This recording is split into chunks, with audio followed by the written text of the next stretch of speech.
Depreciation is one of the strongest tools in the tax world, and yet 90% of us don't know what it is, let alone how to use it. But that will all change after this video.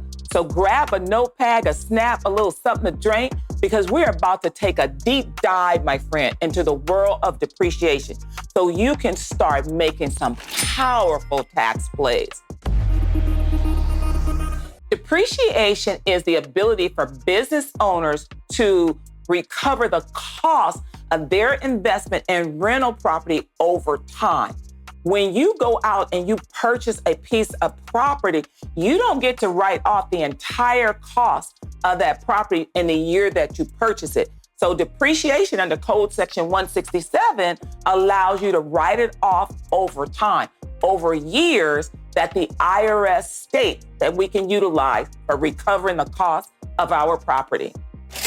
Once you know what depreciation is, now you need to understand depreciation methods. The methods mean how are you going to recover the cost? And the best way that I can give you when it comes to depreciation methods is to think about math. Are you going to add and subtract? Are you going to divide? Are you going to multiply? Because there's different methods for writing off the cost that you acquired this property with. And the method that we mostly use when it comes to depreciation rental property is we use the straight line method. Straight line means exact straight division. So if I bought a piece of rental property that had a building value of $100,000, and if I were going to write that off over 5 years, then that means that I would be writing off the cost of $20,000 per year. However, the code says that when you are depreciating residential rental property, that you have to depreciate it over 27.5 years. So whatever I bought that property for, I am going to use 27 and a half years as my depreciation method over time. That's how many years, that's right, 27 and a half, that it's going to take me to recover that cost. Now that you understand there are different methods for calculating your depreciation, you're probably wondering what method you should use and how to calculate the depreciation. Where under Code Section 167, IRS stipulates the methods that we are required to use in order to depreciate our property and recover that cost. So they're pretty much already designated for us to utilize. We're just going to go figure out the method and do the math on the method. But here's the thing that you need to know. When you're thinking about calculating your depreciation, there's usually two buckets. There's land, because you can't depreciate land. If your house burns down, the dirt is still going to be there. There's land, and then there's the building component. However, when you're thinking about the building component, it's depreciated over 27 and a half years, unless you can break out, segregate out different components of the building. Let me give an example of what I'm talking about. Let's say you break out the plumbing. Let's say you break out the windows. Let's say you break out the carpeting and you're able to allocate the purchase price to those different categories. Then the time that you're going to recover the cost is going to be less than 27 and a half years. You will be able to recover that cost over perhaps 5 years, perhaps 7 years, perhaps 3 years. So when you're thinking about how to calculate your depreciation, you need to think about the components that are making up the building, but you also have to make sure you get your cost basis. And that's a term I'm throwing out there. That's another accounting term. You have to make sure you get your cost basis correctly. Let me give you an example of what I mean by cost basis. When you purchase a piece of property and I were to say to you, hey, John, how much did you purchase that property for? You're going to tell me you purchased that property for $225,000, $230,000, $500,000. You're going to give me that round number of what you purchased that property for. But what's really important, and you're going to need to write this down, you need to make sure you have your closing statement on when you actually close escrow on that property. Why do you need to have your closing statement? Because that number at the bottom of that closing statement is really your total purchase price.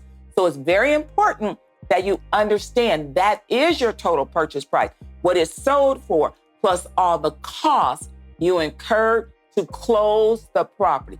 That's the total purchase price. Plus, did you do any improvements along the way before you place the property in service? Did you add a new roof? Did you do additional landscaping? If you did, all of that cost adds together to get the total cost basis that you incurred and that you want to make sure you depreciate over time. When you are calculating depreciation, there are some terms that I want you to understand. One term is original cost basis. Your original cost basis is the cost you incurred when you originally purchased the property. Then you're going to have an adjusted basis. Your adjusted basis is your original cost basis plus the cost of improvements that you did to the property prior to placing it in service. That's your adjusted cost basis. Your depreciable basis will equal your adjusted cost basis in year one, but then your depreciable basis declines every year that you take depreciation. Allow me to give you an example. Let's go back to our original example where we purchased something for $100,000. We wrote it off over 5 years, $20,000 a year. Our original basis was $100,000. We depreciated $20,000 in year one. At the end of year one, our depreciable basis is the $100,000 minus the $20,000. Now our depreciable basis is the $80,000. If you add additional improvements, you're going to then have a new adjusted basis. You have to keep up with your improvements. You have to keep up with the depreciation year over year, and you have to keep up with your original cost basis. It's so important when you own rental real estate that you keep up with your closing statement and all improvement receipts for the life of that property. You are the taxpayer, so you are responsible for keeping up with your cost basis. You're responsible for making sure that when you write off your depreciation expense on your tax return year after year, that you are tracking your cost basis. If you ever change accountants, you will end up in a slinky if you do not have your depreciation schedule.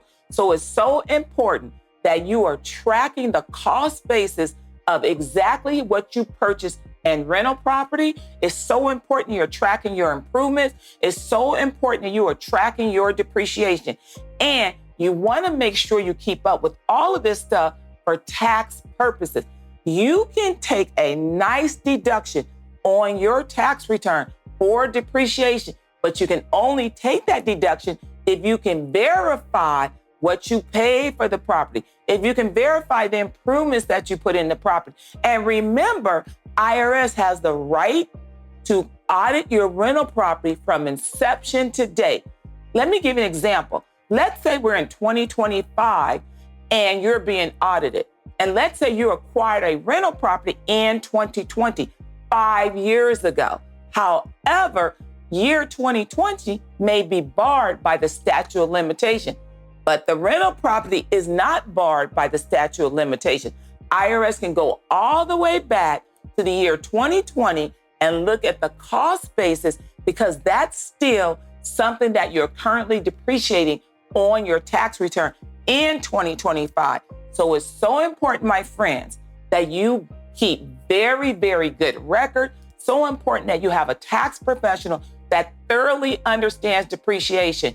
And I want you to go ahead and type depreciation in the comments right now so that I can get in contact with you if you have questions about this, because it's mission critical that you understand how depreciation works and that you get all of your tax benefits. The last thing I want to talk to you about is record keeping and compliance. Again, mission critical that you keep really good records. Form 4562 is the appropriate depreciation form that you should have in your tax return when you are depreciating a piece of rental property.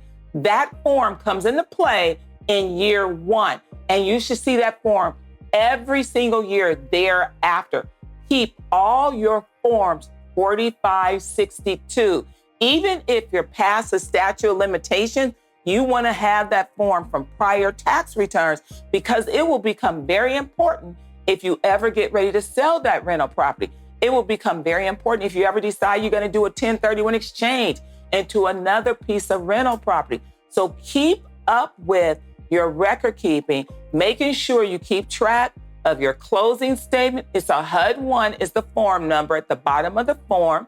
You want to make sure you keep track of everything related to your rental property, because it's mission critical. And I want to make sure that you get all of your deductions. So now that you understand the definition of depreciation, now that you understand how to calculate depreciation, the method of depreciation, and you understand the proper terms, cost basis, adjusted basis, depreciable basis, now you are ready to go out and get your first piece of rental property, or you're ready to contact me to straighten up your rental property on your tax return. But before you do that, I'm gonna need you to like, comment, and subscribe so you don't miss out on any of this wealth building information. Now go ahead and get after it.